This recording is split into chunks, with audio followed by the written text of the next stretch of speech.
sõjas on sul lubatud aurustada vaenlase sõdur ühe sellisega või grillida ta elusalt ühe sellisega. aga kui viskad tema pihta ühe pisargaasigranaadi, siis palju õnne, sa oled just sooritanud sõjakuriteo. ma tean, kui rumal see kõlab, nii et lase mul selgitada, miks see tegelikult päris nutikas on. vaata, esimese maailmasõja esimene mürkgaas polnudki kloor, see olid hoopis prantslaste pisargaasigranaadid 1914 aasta augustis ja need ei töötanud peaaegu üldse. see ärritas su silmi umbes pool tundi ja siis mõju kadus. aga see avas ukse, sest sakslased nägid neid granaate ja mõtlesid umbes nii.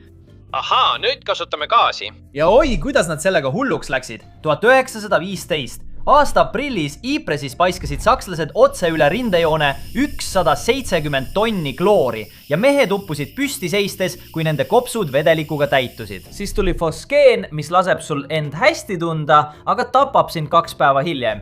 ja siis tuli sinepigaas, mis kõrvetas naha pillidena maha. vaid 3 aastaga põhjustas gaas umbes 1 miljon ohvrit ja see kõik sai alguse granaadist, mis töötas umbes sama hästi kui pipragaasipurk. ja just sellepärast loodi keemiarelvade konventsioon, millel on nüüd alla kirjutanud 193 riiki.